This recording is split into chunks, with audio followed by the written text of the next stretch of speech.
नमस्कार दोस्तों, आज सुनिए अपराध बोध। मैडम को देखते ही न जाने क्यों ऐसा लगा कि शायद पहले भी कभी इस खूबसूरत चेहरे को कहीं देखा है। उन्हें नमस्ते की तो उन्होंने मुस्कुराते हुए सिर हिलाकर अभिवादन का जवाब दिया। फिर रिया की फाइल देखते बोली, महाराष्ट्र के किस शहर से बिलोंग करते हैं आप? जी, नागपुर से। मेरी बिटिया नागपुर यूनिवर्सिटी से एमएससी कर रही है। इनके सर ने प्रोजेक्ट के लिए आपके यहाँ का एड्रेस दिया है, चंडीगढ़ का। शायद 4 महीने लगेंगे यहाँ। क्या आसपास बोर्डिंग की कोई व्यवस्था है मैडम? मैंने जवाब के साथ सवाल भी किया। हाँ, उसकी चिंता न करें। एकदम पास ही एक बिल्डिंग है, वहाँ बतौर पेइंग गेस्ट रहना होगा। बहुत सारी लड़कियां रहती हैं वहाँ। किसी को आपके साथ भेज दूंगी। वैसे नागपुर के किस इलाके से हैं आप? जी, गोकुल पेट से। गोकुल पेट? वह एकदम चौंकते हुए बोली। आप जानती हैं मैडम? मैंने धीरे से पूछा। हाँ, लगभग 20-22 साल पहले नागपुर में 4-5 महीने रही थी, अपने बड़े पापा के पास। अभयंकर नगर में रहती थी, पर नागपुर के पुराने इलाकों में भी अक्सर आना जाना होता था। कभी बर्डी तो कभी गोकुल पेट, कभी रामदास पेट तो कभी तिलक नगर। गोकुल पेट तो प्रायः जाती ही थी। क्या कोई रिश्तेदार रहता था वहाँ? रिश्तेदार तो नहीं, पर कुछ फ्रेंड्स थे, इसलिए। मुझे तो आपको देखते ही लगा था कि कहीं देखा है। इन 20-22 सालों में आप ज्यादा कुछ नहीं बदली। अब याद आ गया कि कहाँ और किसके साथ देखा। जब भी आपको देखा, बाइक पर ही देखा है। कहना भर था कि उसके चेहरे पर एक विचित्र भाव तैरने लगा। वह अकचका सी गई और तुरंत ही बात को बदलते हुए बोली, चलिए, बातें तो होती ही रहेंगी। पहले यहाँ फीस जमा कर रिया को सेटल कराइए। वैसे अभी तो आप यहाँ रुकेंगे ना? बस कल भर ही मैम, परसों निकल जाऊंगा। रिया के रहने खाने का सेट हो जाए तो काम खत्म। ठीक है जोशी जी, ये मेरा कार्ड रखिए। आज रात का डिनर मेरे घर रहेगा। रिया आना चाहे तो उसे भी ले आइएगा। मैं आपका इंतजार करूंगी। उसने रिया आना चाहे तो वाले वाक्य को कुछ इस अंदाज में बोला कि मैं समझ गया। टैक्सी वाले ने सेक्टर 22 के पते पर उतारा तो सामने एक छोटे से सुंदर कॉटेज के बाहर बने हरे भरे लॉन पर वह पीले रंग का गाउन पहने टहल रही थी। शायद मेरा ही इंतजार कर रही थी। देखते ही गर्मजोशी के साथ वह लपकी और स्वागत करती बोली, रिया नहीं आई? आपने तो उसके बगैर आने को कहा था मैडम।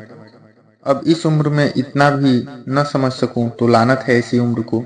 चलिए छोड़िए इन बातों को। आप बताइए और कौन कौन है आपके घर में? मैंने कॉटेज में घुसते हुए पूछा।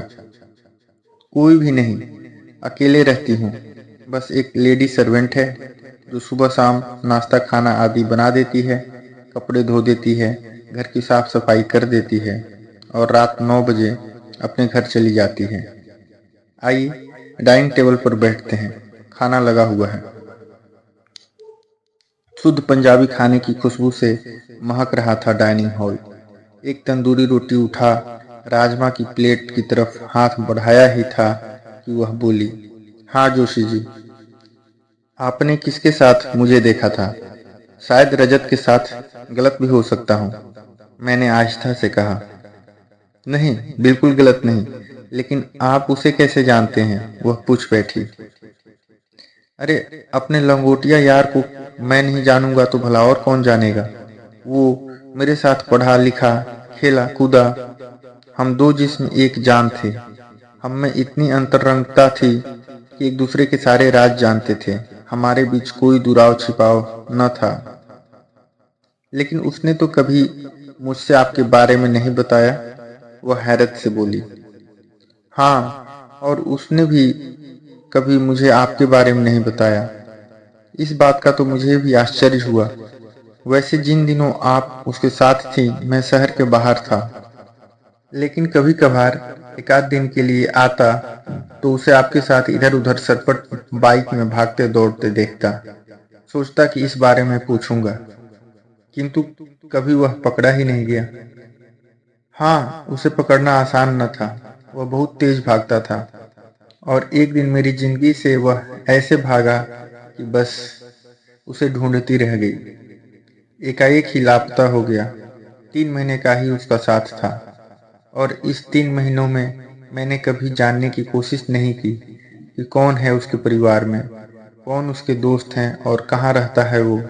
बस हर दिन वह गोकुल पेठ में लक्ष्मीबाई गर्ल्स हाई स्कूल के पास बाइक लिए मिलता और मैं उसके साथ हो एक नई दुनिया में खो जाती।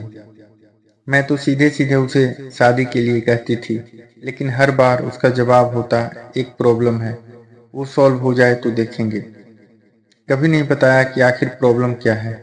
और एक दिन मेरी जिंदगी में प्रॉब्लम खड़ी कर वह गायब हो गया। मेरे पापा ने इस बीच मेरी शादी कर दी, पर शायद मेरे जीवन में सूनापन ही लिखा था। शादी के 2 महीने बाद ही एक एक्सीडेंट में वो मारे गए और मैं फिर तन्हा हो गई। वैसे शादी करके भी तन्हा ही थी, रजत को भुलाए न भूल पा रही थी। लेकिन मेरे जीवन की ये अबूझ पहेली आज भी अबूझ है कि एकाएक वो बेईमान आखिर मुझे छोड़कर चला कहाँ गया। एक सांस में वह वेदना और गुस्से से मिले जुले स्वरों में बोल गई, क्या आप सचमुच नहीं जानती कि वो कहाँ गया? मैं संजीदगी से पूछा। अरे हाँ भाई, झूठ क्यों बोलूंगी, क्या आपको पता है वो कहाँ है? उसने उलट मुझे ही प्रश्न किया। हाँ बिल्कुल पता है, लंगोटिया यार को पता नहीं होगा तो किसे होगा। अब वो यहाँ रहता है। मैंने अपनी दाईं हथेली अपने दिल पर रखते हुए कहा। नहीं, वो चीख सी पड़ी। ये क्या कह रहे हैं आप? ठीक कह रहा हूँ मैडम, वह कहीं लापता नहीं हुआ था।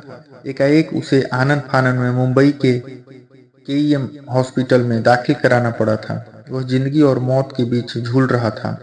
डॉक्टरों ने तो ऐलान कर दिया था कि केवल 1-1.5 महीने का मेहमान है। उसके दिल के 2 बॉल पूरी तरह डैमेज हो चुके थे और तीसरे पर भी असर होने लगा था। परिवार वाले भला उसे इस तरह आंखों के सामने मरते कैसे देखते। सबने एडी चोटी की जोड़ लगा ढेर सारे रुपए इकट्ठे किए और अमेरिका से 2 आर्टिफिशियल वॉल्व मंगाकर ऑपरेट करवाने की सोचने लगे। मुंबई के डॉक्टर तो तैयार थे, पर उसके शरीर में ऑपरेशन लायक खून भी न था। उन्हें डर था कि स्वस्थ होने तक वह जिएगा भी या नहीं। 4 दोस्तों ने वहां भर्ती होते ही खून दिया। इलाज शुरू हुआ। उसकी एक बहन जो दशकों पहले इंटरकास्ट मैरिज करने के कारण घर से हमेशा के लिए कट गई थी, वहीं मुंबई में रहती थी। उसने सबकी खूब सेवा शुश्रूषा की और धीरे धीरे उसके स्वास्थ्य में सुधार दिखने लगा। 1 महीने में वह इस लायक हो गया कि ऑपरेशन किया जा सके। फिर क्या हुआ? जैसे जैसे वह स्वस्थ होता गया, उसका आत्मविश्वास लौटता गया। वह मुझे चिट्ठियां भी भेजा करता।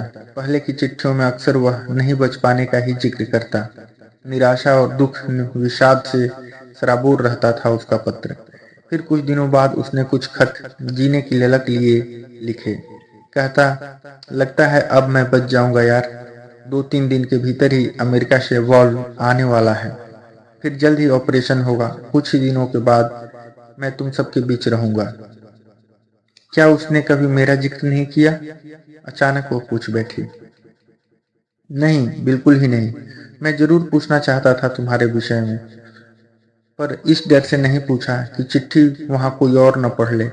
और फिर कुछ निश्चिंत भी हो गया था कि अब तो यार लौटेगा ही, तभी पूछ लेंगे। फिर वह थरथराते शब्दों में बोली, अमेरिका से 2 वॉल्व आ चुके थे। ऑपरेट करने का दिन भी तय हो गया था। सोमवार को होना था कि रविवार को एकाएक सब कुछ गड़बड़ हो गया। नर्सिंग स्टाफ ने बताया कि अचानक ही वह जोर जोर से चिल्लाने लगा कि उसे तुरंत कॉपी कलम दी जाए, वह कुछ लिखना चाहता है। और पागलों की तरह वह अपने बदन में लगे तारों को नोचने खसोटने लगा। नर्स इधर उधर दौड़ने लगी, उसे मना करने लगी, पर उसे तो जैसे पागलपन का भूत सवार था। वह शरीर में लगे सब तारों को फेंकने लगा। इसी बीच इत्तेफाक से उसकी बहन आ गई, जो उस दिन उसके लिए उसकी फरमाइश का स्पेशल खाना लेकर आई थी। यह दृश्य देखकर वह भी घबरा गई। समझ ही नहीं आया कि क्या करें क्या ना करें। कोई डॉक्टर भी मौजूद नहीं था। बहन को देखते ही वह कुछ बोलने को हुआ और मुंह खोला ही था कि जोरों की खून की उल्टी हो गई। पूरा केबिन गहरे लाल रंग से सन गया। खून के छींटों से दीवार तक रंग गए और वह कुछ ही सेकेंडों में हमेशा हमेशा के लिए शांत और स्थिर हो गया। मैडम सुबकने लगी थी। उसकी आंखों से अविरल आंसू बहने लगे। वह बुदबुदा रही थी, माफ करना रजत, तुम्हारी प्रॉब्लम को समझना तो दूर, उल्टे तुम्हें बेईमान, धोखेबाज, दगाबाज और बेवफा समझ हर पल तुम्हें कोसती और गाली देती रही। प्लीज मुझे माफ कर दो। मैडम, अपने आप को संभालिए। मेरे कारण नाहक ही आपको दुख पहुंचा है। माफी चाहता हूँ। नहीं जोशी जी, आपने तो मेरे भीतर की हलचल को हमेशा के लिए शांत कर दिया। अब चैन से रहूंगी। अब किसी का मुझे इंतजार नहीं रहेगा। इंतजार रहेगा तो सिर्फ मौत का। इतना कहते वह फपक पड़ी। बड़ी मुश्किल से उसने मुझे विदा दी। उसकी इच्छा थी कि रात वहीं ठहर जाऊं, पर मुझे मालूम था यह न उसके हित में ठीक होगा न मेरे हित में। पुराने दिनों को याद कर मेरा मन भी भारी हो चला था। मैं टैक्सी पकड़ रिया के पास लौट आया। उस रात नींद ही नहीं आई। नागपुर आए 3-4 दिन ही हुए थे कि एक दिन अचानक दोपहर को रिया का फोन आया। पापा, मैं अपनी सहेली के साथ नागपुर लौट रही हूँ। 3-4 दिन के लिए इंस्टीट्यूट बंद है। हमारी मैम का अचानक निधन हो गया, इसलिए।